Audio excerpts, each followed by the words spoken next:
رغم بلوغ الدولة مستوى مشهودا له من التقدم والنهضة، لا يزال أبناؤها يحملون حنينا جارفا إلى ماضيهم وتقاليده التي جمعت بين الجمال والبساطة. ومنهم المواطن سعيد علي لحة الذي حمله شغفه بحياة الآباء والأجداد إلى بناء قرية تراثية في مسكنه الخاص الكائن في منطقة غليلة برأس الخيمة. قرية زايد هو الاسم الذي أطلقه صاحب المشروع على قريته التراثية تخليدا للمغفور له صاحب السمو الشيخ زايد بن سلطان آل نهيان مؤسس دولة الإمارات العربية المتحدة. ولا يزال هذا المواطن يستذكر نهج وفكر زايد التراثي بمقولته التاريخية التي لا تبرح قلوب وعقول أبناء الوطن: من لا ماضي له لا حاضر له، وهي الرؤية التي انطلق منها صاحب المشروع نحو تجسيد حلمه في بناء قرية زايد التراثية. هذا عبارة عن بيت من البيوت القديمة لتسكن في الساحل. الضيف لما يجي حق الشخص أول حاجة بيدخل في المجلس اللي هو عبارة عن سبلة، الآن تسمى صالة أو مجلس أيا كان. فهذه هي السبلة مفتوحة من جهة واحدة للتهوية. بعد ما الضيف يستريح في السبلة وياخذ قهوته، ثم المرحلة الثانية هذه اللي هي العريش. العريش يستخدم في الصيف، مفتوح من الأسفل للتهوية. المنزل الثالث اللي هو الخيمة، هاي تستخدم في الشتاء لفصل الشتاء. أما في الخلف فهذه تسمى الصفة أو العقة، هاي تستخدم لبناء السيح أو الجبال. قرية زايد التراثية التي استغرق إنشاؤها وتجهيزها 10 أشهر تقريبا، ووصلت تكلفة إنشائها وفقا لصاحب المشروع إلى أكثر من 300 ألف درهم، اشتملت أيضا على نماذج أخرى للمساكن التراثية القديمة. هذا تقريبا دهليز يستخدم لأصحاب الدخل الجيد، وفي الصيف شبابيك من جميع الجهات، من اليسار ومن اليمين ومن الخلف.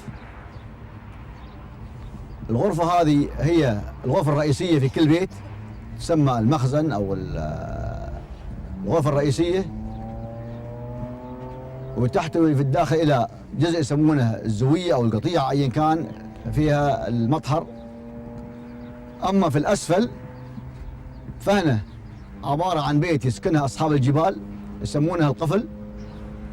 هذا البيت يعني يحفر يا في جبل أو تحت كهف.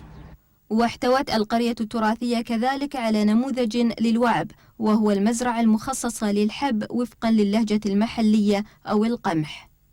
سعيد علي لحة الذي أشرف بنفسه على مراحل وتفاصيل إنشاء القرية التراثية ذكر لنا بأن عددا من الصعوبات واجهته أثناء تنفيذه للمشروع، خصوصا وأن هذه القرية مبنية على أحد الجبال المجاورة لمسكنه.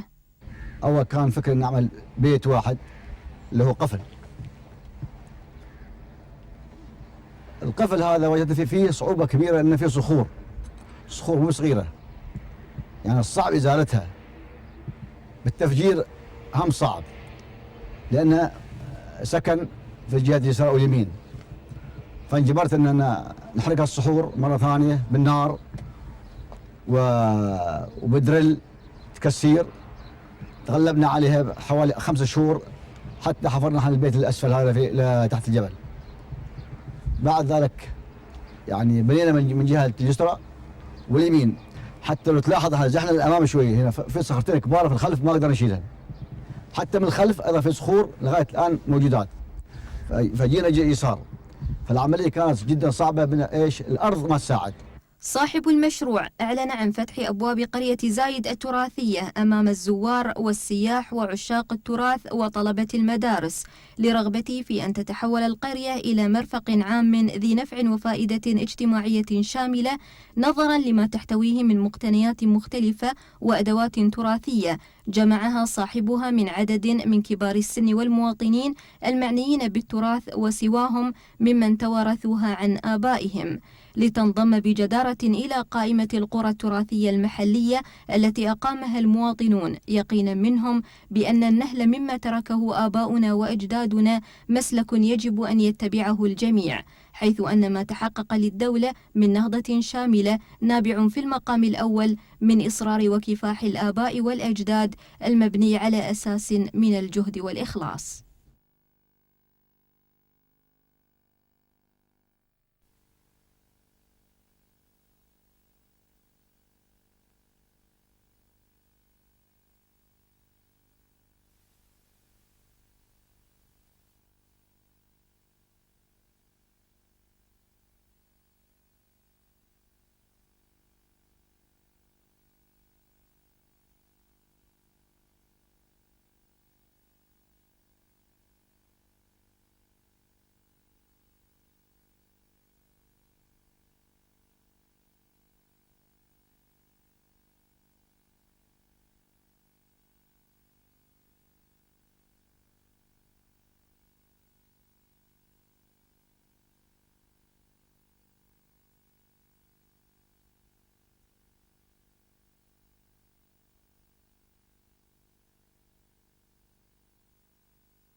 تفضل.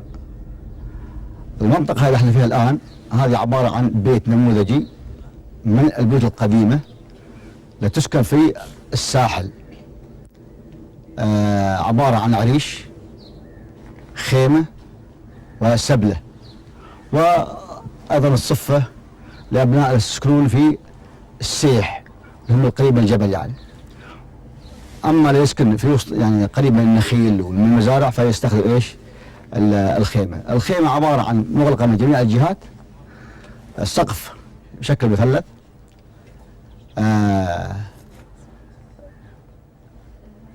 والدك ما تتكلم عنه. تفضل. هذا عبارة عن بيت من البيوت القديمة اللي تسكن في الساحل. الضيف لما يجي حق الشخص أول حاجة بيدخل في المجلس اللي هو عبارة عن سبلة، الآن تسمى صالة أو مجلس أيا كان. فهذه هي السبلة مفتوحة من جهة واحدة للتهوية. بعد ما الضيف يستريح في السبلة وياخذ قهوته، ثم المرحلة الثانية هذه اللي هي العريش. العريش يستخدم في الصيف، مفتوح من الأسفل للتهوية. المنزل الثالث اللي هو الخيمة، هاي تستخدم في الشتاء لفصل الشتاء. أما في الخلف فهذه تسمى الصفة أو العقة، هاي تستخدم لأبناء السيح أو الجبال، مفتوحة من جميع الجهات، ممكن يكون مطبخ أو سكن. هذا ومن الخلف يمكن تلاحظ هناك فيه تنور وفيه رحى، ومن الجهة الثانية هنا فيه حصاة كبيرة تسمى جباه، هاي لطحن الحب أو دق الحب أو أيا كان. الحصى هاي الكبيرة هاي موجودة هنا. هذا عبارة عن الحوش الموجود، الفناء البيت الحوش الموجود، هذه البيوت الماضي يعني.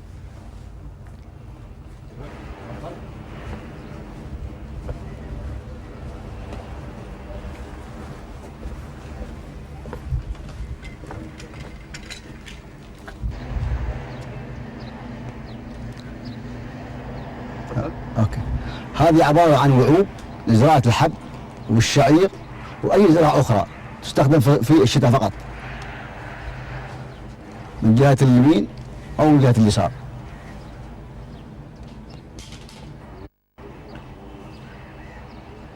تفضل.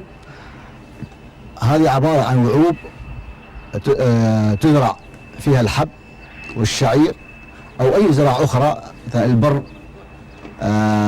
في مواسم الشتاء يتم تقليب الارض بواسطة الهيس، بواسطة الانسان نفسه يعني. في عنده آلة للهيس او تقليب الارض، وثم يبذر الحب او البر او الشعير في الموسم الامطار، ومن ثم يبدا ايش بتنظيفه او بالبقله من الاشجار الثانيه او الزوايد، وتبقى الحب حتى ايش يوصل موسم ايش الحصاد.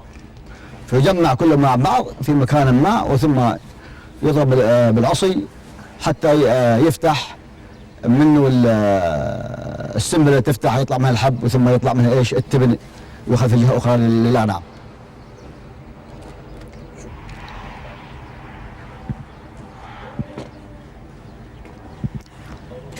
الحين موديك فوق الحين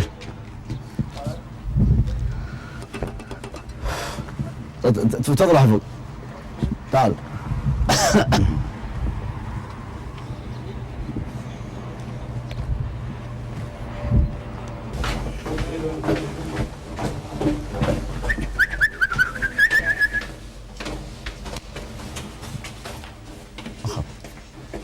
خذ عنه حسن.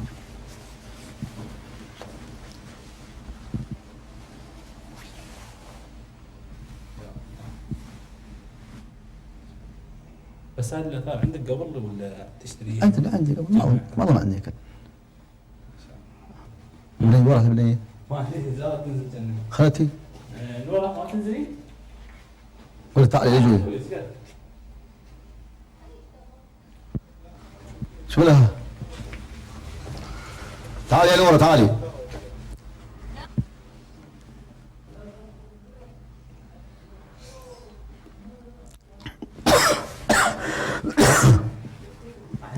خايف انا شوي. والله بتكتبين شيء عن تعريف القفل؟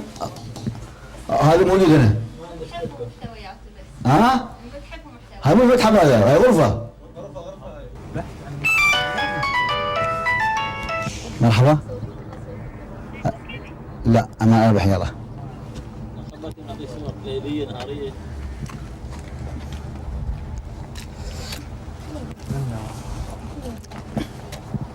بس خفت الغبرة عن قبل، خفت شوي. اوكي. حسابات خفت. بس لا والله وقفوا عندنا صورنا الحين وقفوا.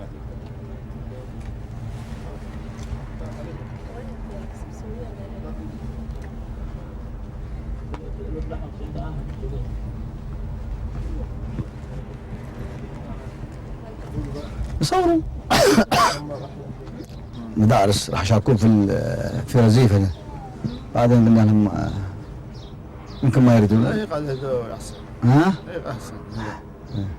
شيء اهدى المكان يوم تحد يجي الحشره ما تعطي المكان حقه.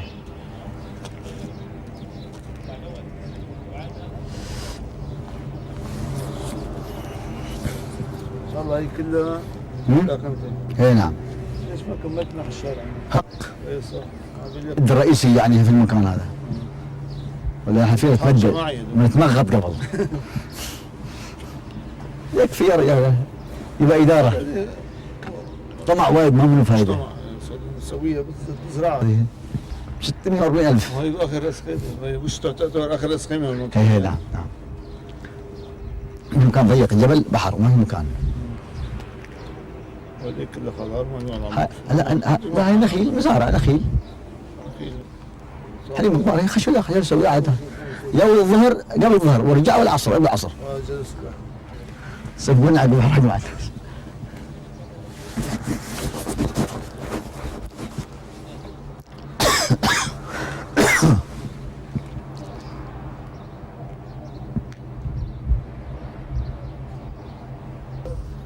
يلا اطلع.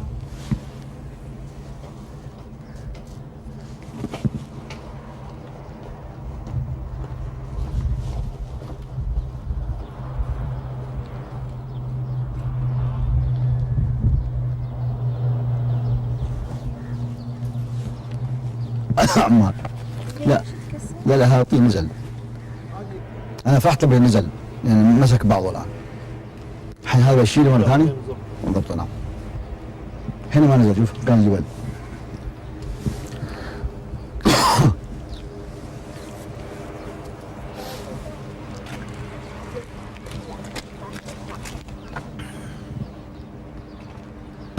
دخل زل غير رايه.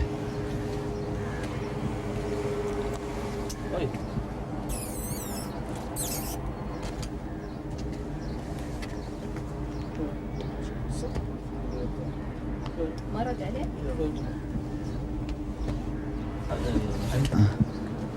لا كبير في العمر. انا اوصل 50 يا رجل. شيكت. لا. نعم. هين. نعم. اذا كويس. اي نعم. هذا اهم شيء طاعك. مو هي مش زي الانسان طاعك. زي ما انت انسان حس ان هالانسان هاي نفس الشيء. الجانب الثاني البيت. وهذا الخطا الكبير. وحياه مشتركه. وعندنا حريمنا في الامارات ما في اطيب منهم بس يحترم التاني. لا نوادر. شوف طاعك في طاعك في رجال ما يسوى حتى فلس. وانا اقول صراحه وفي نساء نفس الشيء. هذا موجود يعني هذا ما يقدر يشيله.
الخلف هذا تقريبا الدهليز يستخدم لأصحاب الدخل الجيد، وفي الصيف شبابيك من جميع الجهات، من اليسار ومن اليمين ومن الخلف.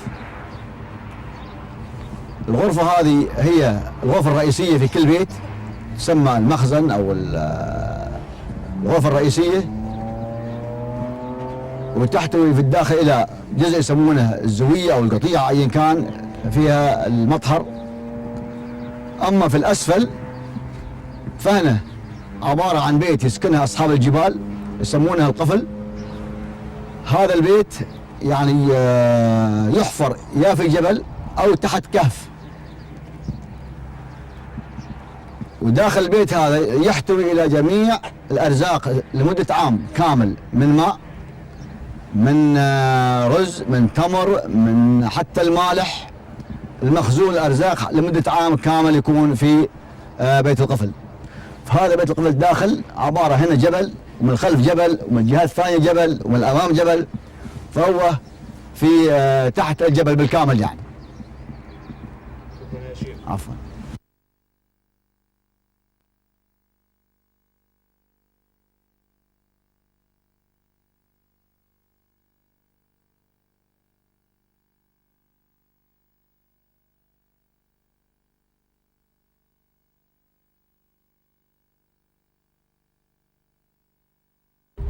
نعم. هذا المكان كان عبارة عن واحد. هذا المكان كان عبارة عن جبل منحدر من أعلى إلى أسفل، شبه ميت يعني. فكيف الاستفادة منه؟ فجت الفكرة أن نعمله. أول كان فكرة أن نعمل بيت واحد اللي هو قفل. القفل هذا وجدت فيه صعوبة كبيرة، أن فيه صخور مو صغيرة، يعني الصعب إزالتها. بالتفجير هم صعب، لأنه سكن في الجهة اليسار واليمين. فانجبرت أننا نحرق الصخور مرة ثانية بالنار وبدرل تكسير. تغلبنا عليها حوالي 5 شهور حتى حفرنا عن البيت الأسفل هذا في تحت الجبل. بعد ذلك يعني بنينا من جهة اليسرى واليمين. حتى لو تلاحظ احنا زحنا للامام شويه، هنا في صخرتين كبار في الخلف ما نقدر نشيلها. حتى من الخلف ايضا في صخور لغايه الان موجودات. فجينا يسار. فالعمليه كانت جدا صعبه، بنا ايش؟ الارض ما تساعد زي ما انت تريد. فانجبرنا على هذا الشكل. وتلاحظ الان المكان ماخذ منحنى بشكل يعني بيضاوي، لان هنا في صخره كبيره صعب ازالتها، وهناك ايضا في صخره كبيره صعب ازالتها، وهذا المكان صخرة صعب إزالتها. فانجبرنا إيش؟ ننزل في النص. أما عملية التكلفة الإجمالية لهذا بالكامل ما أقدر أعطى رقم معين، لكن تقريبا يعني 300 وشوي وصل يعني تقريبا، يعني يمكن 350 340، والله ما أقدر أعطى رقم بالضبط يعني 100%، لكن مكلفة. وهي الآن العمل فيها ماشي. باقي أشياء في الخلف راح نكملها، بس لازم نعاني من مشكلة الصخور، ولا زالت الصخور موجودة الآن هي عائق لإزالة. فبنحاول إن شاء الله الآن إن احنا نزيلها صخور 3 كبار معرقل العمل في الخلف. فإن شاء الله بإذن الله زي ما تغلبنا على هذه بنتغلب على الثانيات.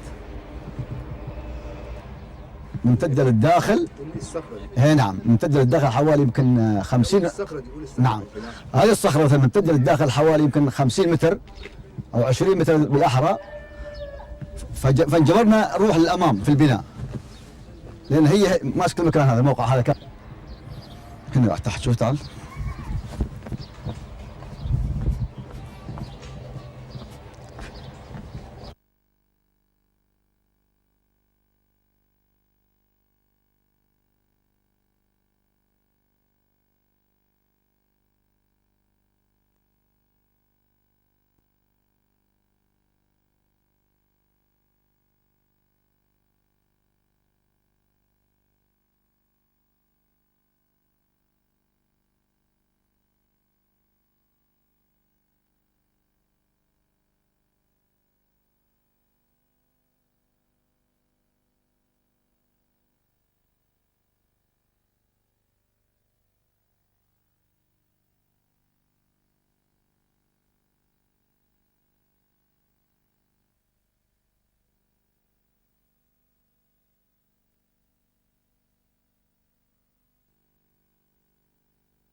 4 3 2.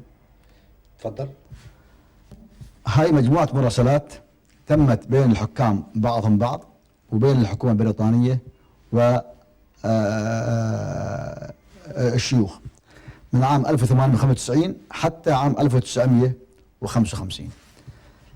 مقسم إلى كذا قسم. مثلا القسم الأول اللي هو اللي تمت بين حكام أبو ظبي، اللي يليها بين حكام دبي، واللي يليها الشارقة إلى آخره. هذه رسالة صادرة من المرحوم زايد بن خليفة، ترجمة موجودة حول الرسالة. الرسالة الثانية نفس الشيء من من المرحوم زايد بن خليفة إلى آخره. هنا المراسلات تمت بين حكومة الشارقة أيضا، هنا بين حكومة راس الخيمة، أم القيوين، عجمان، الفجيرة، كلبة أيضا، والحمرية أيضا كانت لهم مراسلات في هذا المجال. أما الكتاب الثاني اللي هو أراجيز الملاح العربي أحمد بن ماجد، فهذه تقريبا قديمة، مخطوطات. احتمال يكون يعني هو متوفي في عام 1509 أو 7، الله أعلم. فهذه يمكن تكون إذا كان خطه هو أو خط حد ثاني نقلها بعده هو من هالأراجيز. فهذه مخطوطات تقريبا كلها للملاح العربي أحمد بن ماجد. أما باقي المخطوطات أو الكتب النادرة فهي كتب تقريبا من عام 1862 وفي عام 65. هاي بعض الكتب تم تصويرها أيضا من بعض المكتبات. مثلا هذا كتاب عام 1865 سنترال اوف أرابيا. هذا كتاب جيد، رحالة أحد الرحالة الأجانب زاروا المنطقة مثل الرحالة بالجريف. وأيضا كتاب آخر اللي هو